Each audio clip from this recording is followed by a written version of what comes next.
The book I read was Brown Girl Dreaming.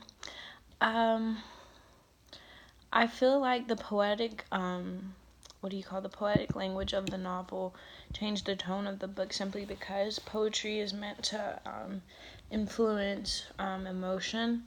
And without this poetic device or poetry being used, it would be not hard to relate, but just less emotional. I feel like usually when you're poetry is sometimes I think it could be considered a form of music, and reading lyrics and listening to the song is a lot different. You get two different experiences.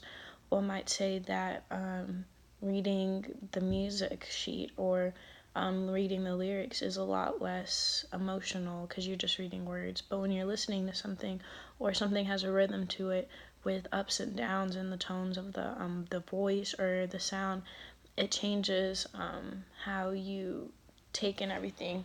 So I feel like if this particular book was less poetic and more of a read, it would be a little bit harder to understep the pain in which Grandpa Gunner dies, or the pain in which her brother gets taken to jail.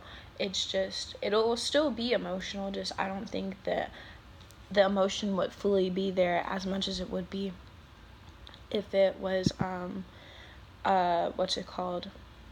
less poetic. Uh, Additionally, how do themes of trauma, hope, and home appear in your chosen novel? All of these three themes appear in my novel. The trauma, I would say, would be the way the white people treated them back home.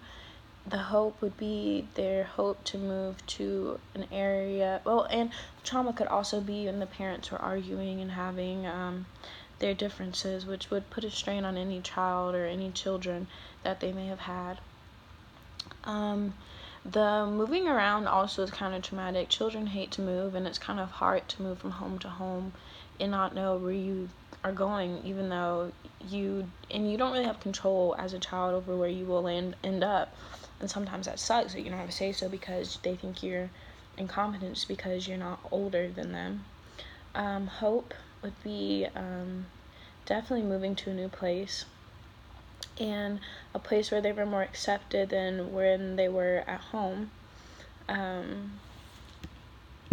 Hope and home. The home would be anywhere in this book. It could be in Ohio, in Columbus, Ohio. It could have been in North Carolina, I believe. South Carolina.